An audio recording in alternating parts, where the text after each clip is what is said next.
Yo los valores. Si tengo un valor menor de 0,6, los cuerpos cetónicos se expresan habitualmente en milimoles por litro, vale, estoy bien, no pasa nada. Es decir, si tengo un valor entre 0,6 y 1,5, esto me va a indicar que yo habitualmente necesito administrar insulina, porque tengo poca insulina circulante. Y como no tengo insulina circulante, mi cuerpo no está utilizando la glucosa como elemento energético y está utilizando las grasas. Por eso yo necesito echarme insulina para que esa glucosa que está en mi cuerpo, circulando en el torrente sanguíneo, pase al interior de la célula y la célula la utilice como elemento energético. No tenga que recurrir a las grasas y por eso aparecen los cuerpos cetónicos. ¿Sí? Si tengo más de 1,5, bueno, esto sería ya un déficit importante de insulina, y en este caso lo interesante es mirar al hospital. ¿Vale? Que le hagan a uno una gasometría y miren a ver si ese valor está teniendo una repercusión importante sobre sus niveles de...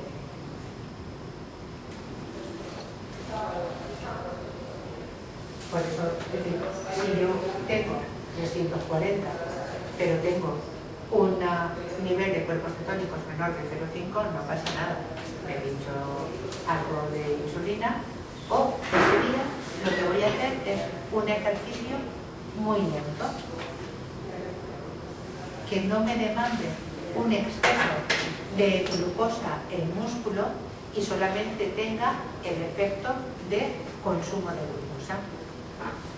Realmente para la diabetes, pensando únicamente en la diabetes, lo que interesa es un ejercicio regular y monótono. Cuanto más monótono sea, mejor será para la diabetes, porque hará solo la parte de consumo. Pero a mí a lo mejor lo que me gusta es correr. Y nosotros tenemos que hacer un ejercicio físico que contemple los aspectos de fortalecer nuestras estructuras, pero también un ejercicio físico que nos permita divertirnos mientras lo hacemos, porque si no, la vida es excesivamente larga. Necesitamos estrategias para no tener repercusiones negativas, pero ¿vale? Eso es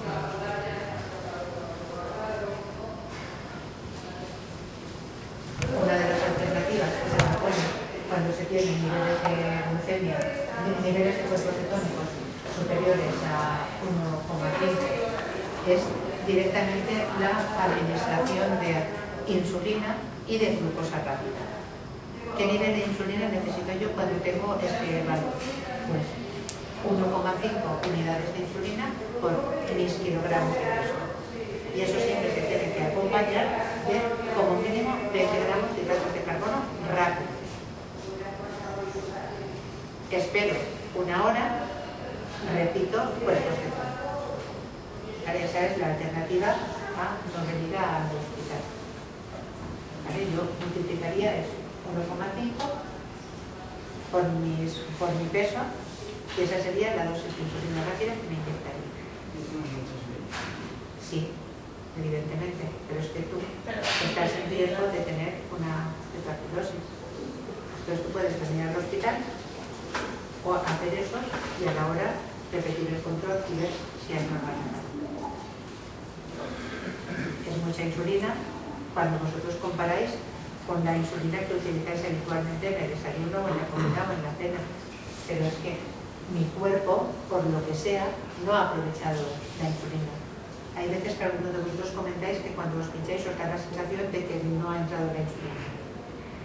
Eso algunas personas lo comentan. O imaginaros que hay un defecto y no habéis administrado la insulina de 24 horas. Entonces tú necesitas mucha insulina en ese momento. Pero por necesidad, con ese nivel de ¿Cuerpos cetónicos? tienes que tener un nivel de glucemia También, por supuesto, sí, por encima de 250 seguro. ¿Vale? Tú puedes tener 400 o 500 o high, que alguna vez aparece tan fácil. ¿Vale? Pero tú puedes tener 600, ¿vale? Y cuerpos cetónicos no menores de 0,6, eso también lo puedes tener, ¿vale? Porque te has pegado un atajón que no tiene nombre, ¿vale? Entonces, puede pasarte eso. Tú simplemente lo que tienes que tener es la formación y los instrumentos para medirlo y capacidad de tomar decisiones con tranquilidad, sin estrés. Y ya está.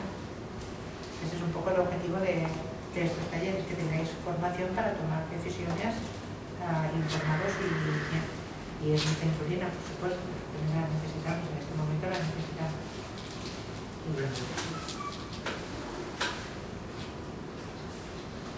Vale, esto es lo que hemos visto de las cetonas y esto es lo que hemos visto de los hidratos de carbono. Valores inferiores de 70 tenéis que recuperarlos siempre, aunque vayáis a comer. Recordad que tenemos unos síntomas que fundamentalmente son aquellos en los que sabéis que el cerebro, cuando no hay glucosa, se queda disfuncional. Entonces, pues hay unos aspectos que van a estar relacionados con el efecto sobre la evolución del cerebro y otras sobre el cuerpo, ¿vale? Palpitaciones, sensación de hambre. Todo eso son sensaciones que acompañan a la hipoglucemia y es bueno que estén, ¿vale? Y si empezáis a tener valores bajos y que no percibís, tenéis que estar atentos a todos estos signos para... Hay veces que uno se despista y dice, bueno, ¿qué me pasa hoy que estoy tan despistado? Pues a lo mejor es que está hipoglucémico, entonces tenéis que intentar identificar signos pronto. El otro problema, que tú comentabas, es el problema de la hiperglucemia. Yo estoy haciendo un ejercicio tan intenso que necesito mucha glucosa.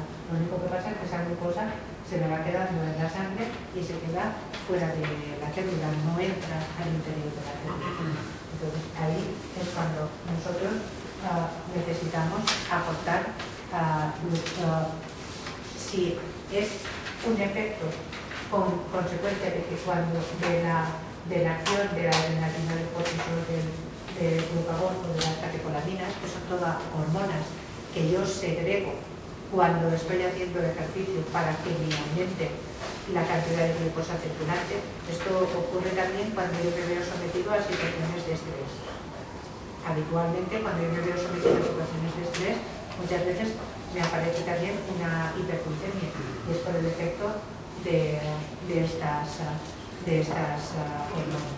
Al mismo tiempo que, como yo necesito producir glucosa, el hígado también dice, vale, pues yo te doy toda la que tengo y suelta toda la que tiene en forma de glucosa.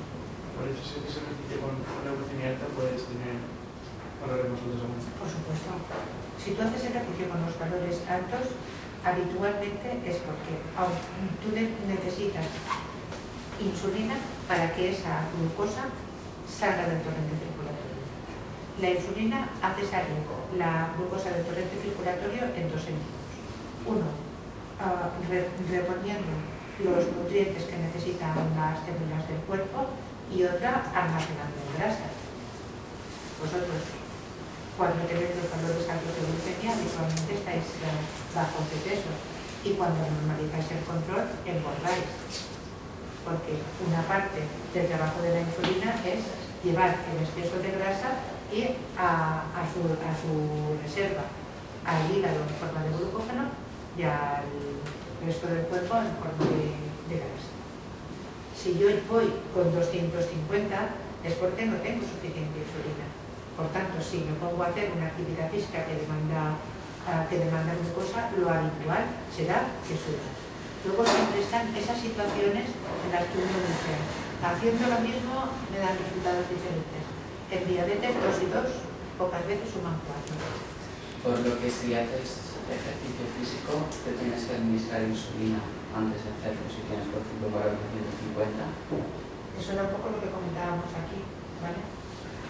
Nosotros tenemos claro, es decir, sí que está clara la situación de que hacer si tengo menos de 100 y la de que hacer si tengo entre 100 y 150. Pero entre 150 y 250 ahí hay un vacío de norma. Entonces, ahí un poco vosotros tenéis que experimentar vosotros mismos qué pasa. ¿Cuál es el consejo que yo daría? En función del factor de sensibilidad, según donde esté situado, échate una unidad de insulina. Si yo tengo un factor de sensibilidad de 40 y tengo 190, pinchándome una unidad de insulina, bajaré a 150, me quedo bien. Si tengo 160 no haré nada, si tengo 170 no haré nada. Si tengo un factor de sensibilidad de 30, porque tengo una resistencia muy alta a la acción de la insulina, y tengo 190, me pincharé 2. ¿Vale? Es decir, que ahí ya depende un poco de las características individuales de cada uno de vosotros. Si tengo un valor de 310 y me miro los cuerpos cetónicos y me da el low, es decir, ni tan siquiera es detectable, ahí lo que quiere decir es que yo de insulina voy bien. Lo que tengo es que habré comido demasiado. Entonces lo que tengo que salir es hacer un paseo lento y que ese paseo lento active el vaciado muscular de lento, tan lento que realmente vaya gastando la glucosa de la sangre. No rápido, que mi músculo necesite glucosa, sino lento. Yo digo, como estoy alto, voy a subir y bajar escaleras. No. Puedes a mirar escaparates, pero 3 horas mirando escaparates. Pero si tú estás alto y te pones a subir y bajar escaleras, estarás más alto, porque en ese movimiento necesitarás glucosa y el cuerpo la produce. ¿Sí?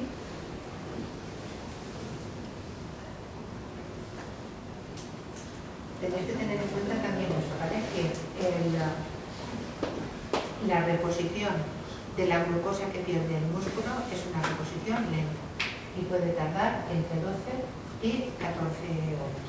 Hay efectos descritos de hipoglucemia relacionados con ejercicio después de 32 horas de haber hecho una práctica de ejercicio intenso.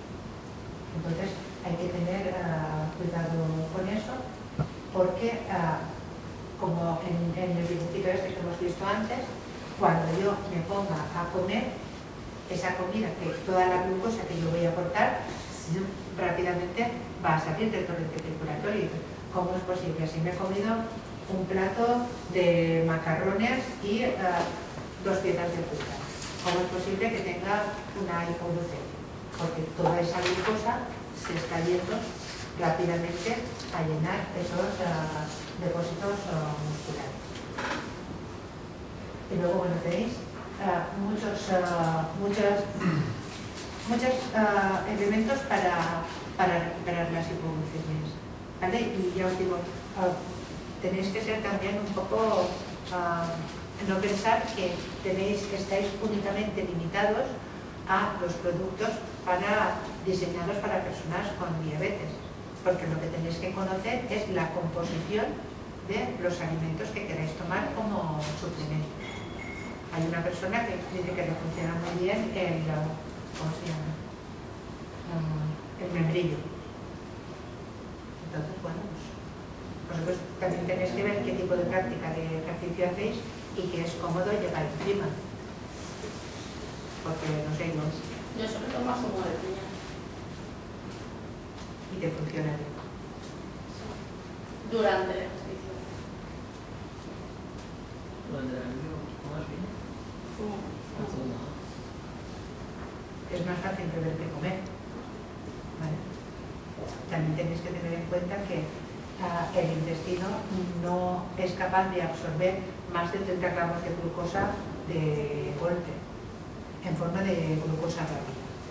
Es decir, que hay algunos de estos preparados que llevan mucha cantidad de glucosa. Entonces, si vosotros tomáis os tomáis 2 sobres de esos de 40, uno detrás de otro, posiblemente lo que provoquéis es una irritación del intestino, porque la glucosa en exceso irrita el intestino. Entonces, si os pasáis de tomar glucosa rápida, yo no tengo bastante con un sobre, yo tomo otro, podéis tener un efecto contrario al esperado con la glucosa. Otra de las cosas que yo tengo que valorar siempre que vaya a hacer ejercicio es qué tipo de ejercicio hago, cuál es la intensidad del ejercicio que voy a hacer, la duración, el horario en el que lo hago, la frecuencia y mi estado de forma.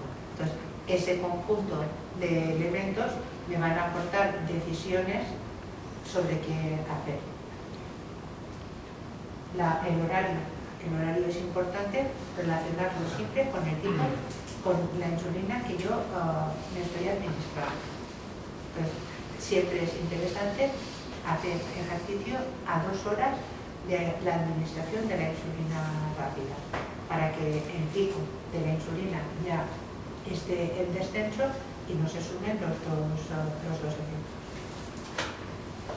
Los demás elementos, bueno, pues yo ahí lo que os recomendaría es que hicierais un ejercicio que os guste, porque sí que el aspecto beneficioso del ejercicio, independientemente de la diabetes, va a aparecer cuando yo lo hago de forma sistemática.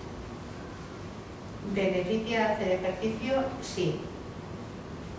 A nivel general, y ya hemos visto que aumenta el HDL, aumenta el efecto de la insulina, porque yo estoy más sensible, vacía y llena depósitos musculares, pero si yo voy a hacer ejercicio una vez a la semana, todas esas ventajas se pierden.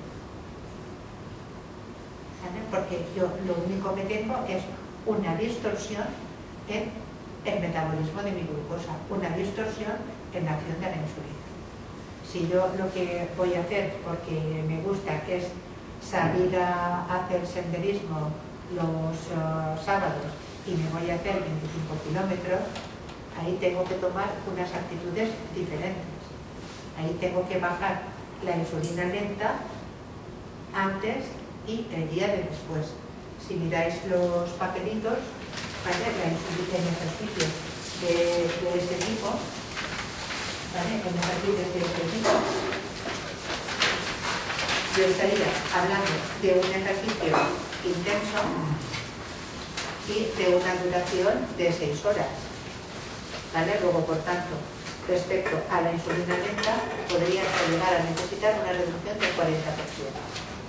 Como yo tendré que pincharme un 40% la noche de antes, 40% menos la noche de antes que vaya a hacer ese tipo de ejercicio. Pero como la reposición de glucosa puede irse a 12, 14 horas después, tendré que pincharme un 40% menos el día de después.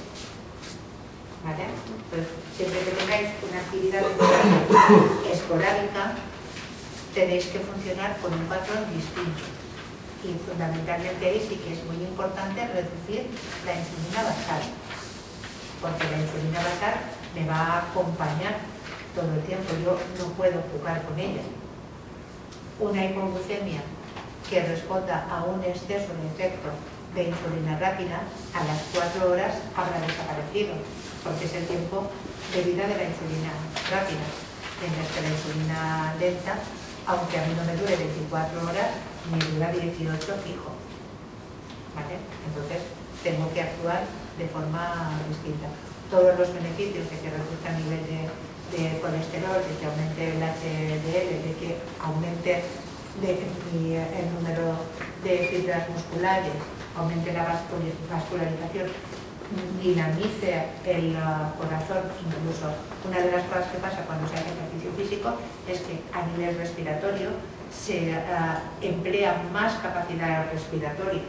Entonces yo aumento la capacidad respiratoria de mi sistema pulmonar. ¿Cuál sería cuando hablamos de intensidad? ¿Vale? ¿Cuál es la intensidad adecuada a la que yo tengo que realizar un ejercicio, fundamentalmente para mantenerme dentro del área del ejercicio aeróbico? Sí, ¿vale? El 60% de la capacidad pulmonar. Hay aparatos que van a medir el consumo de oxígeno y van a medir en qué momento cambio yo de un ejercicio aeróbico a un ejercicio anaeróbico. ¿Vale? Y eso es lo que se hace en los centros de práctica de deporte. Pero yo tengo una forma bastante sencilla de calcular cuál es la intensidad a la que yo tengo que hacer ejercicio. Hay una relación bastante directa entre el consumo de oxígeno y la frecuencia cardíaca. Entonces yo tengo la frecuencia cardíaca máxima a la que yo tengo que llegar para hacer un ejercicio que tenga una repercusión metabólica, es 220 menos la edad. Esa sería la frecuencia máxima a la que yo tengo que llegar. Sobre esta frecuencia máxima se aconseja estar entre el 60 y el 70% de esa frecuencia máxima. Entonces, en mi caso concreto, yo tengo que estar en 110, 120 como máximo de frecuencia. Ese sería el nivel en el que yo paso de un ejercicio aeróbico a un ejercicio anaeróbico. Siempre que yo haga un ejercicio anaeróbico, aumentaré los niveles de cetona. Si vosotros y yo nos ponemos a hacer ejercicio, podemos terminar el ejercicio los dos con niveles de cetónicos un poco elevados, no superiores a 0,6, pero sí altos, porque tanto vosotros como yo hemos recurrido a grasas para producir glucosa. Esos cuerpos cetónicos que se producen como consecuencia fisiológica del ejercicio se normalizan después simplemente porque se eliminan a través del riñón y ya está, ¿vale? No tienen demasiado tiempo. Bueno, yo ya os lo he contado todo. Ahora lo que vosotros sería una cuestión.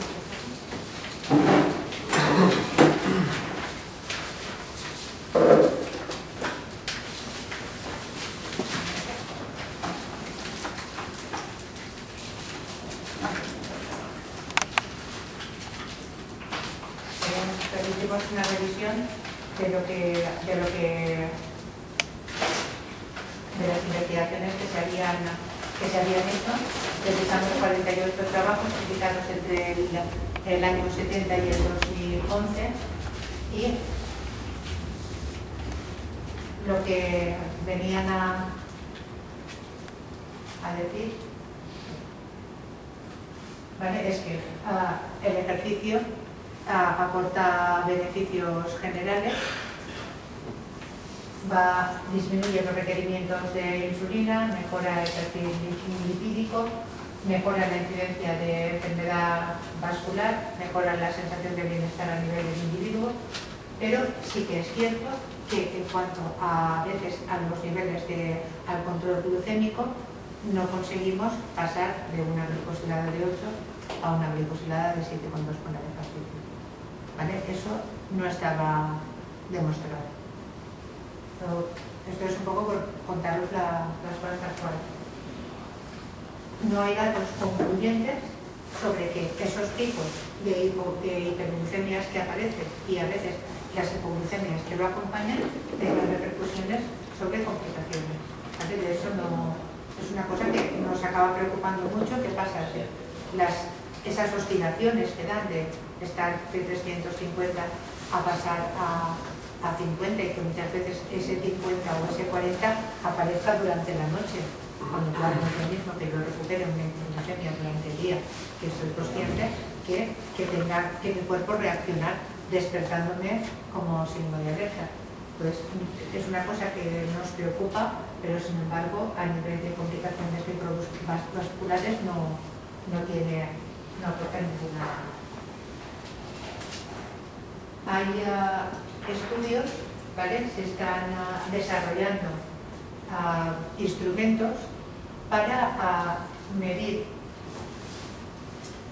durante la práctica del ejercicio cuál es el consumo de glucosa que yo hago en cada momento y que eso me aporte información de qué cantidad de hidratos de carbono necesito. Es como una especie de camiseta que a través de la sudoración y de la frecuencia cardíaca va estimando el gasto de glucosa y va diciéndote las necesidades de carbohidratos que necesitas. Son investigaciones que están realizándose en Italia. Esto es un programa de entrenamiento que se hizo en niños con diabetes en Turquía y en Inglaterra, y lo que hicieron fue hacer 3 grupos de 11 niños, unos que no reciben entrenamiento, otros que realizaban un entrenamiento y realizaban ejercicio 2 días, y otros que realizaban ejercicio 4 días a la semana. Entonces, de alguna manera lo que vieron es que lo que realmente aporta ventajas es realizar ejercicio 4 días a la semana. Y luego, esto es un poco las recomendaciones que da la Asociación Americana de Diabetes para la práctica del ejercicio físico. Más que del ejercicio físico, la práctica de deporte. Es decir, yo estoy haciendo entrenamientos porque voy a correr maratones, o porque voy a hacer ciclismo, o porque entreno porque compito en judo o en otros. Respecto a el patrón de alimentación, plantea que se tienen que añadir hidratos de carbono según sea necesario para evitar la disminución de glucosa, que es importante contar los hidratos de carbono de la comida, saber que yo he tomado tantas raciones de hidratos de carbono que necesito pincharme tanta insulina, consumir hidratos de carbono antes de hacer ejercicios si los valores son inferiores a 100, y consumir una ingesta de hidratos de carbono altos cada 30 minutos de práctica del ejercicio. Si yo hago 1 hora, tendría que tomar a los 30 minutos y a los otros 30 minutos. Evitar la realización del ejercicio durante la noche, y ellos plantean que se realice la práctica del ejercicio antes de la administración de insulina, con lo cual, dijéramos, el efecto de la insulina rápida está alto. Por otra parte, plantean la monitorización de glucemia antes, durante la práctica del ejercicio y después de haber hecho el ejercicio, para ver exactamente esa reposición de glucosa, qué efecto tiene. Hay un estudio que valoraba el cumplimiento de los deportistas de estas normas, y aproximadamente solo el 10% de las personas que hacen deporte cumplían estas normas. Son unas normas que es verdad que son muy exigentes, pero si vosotros hacéis el mismo tipo de deporte, podéis una vez cada 15 días hacer esa monitorización.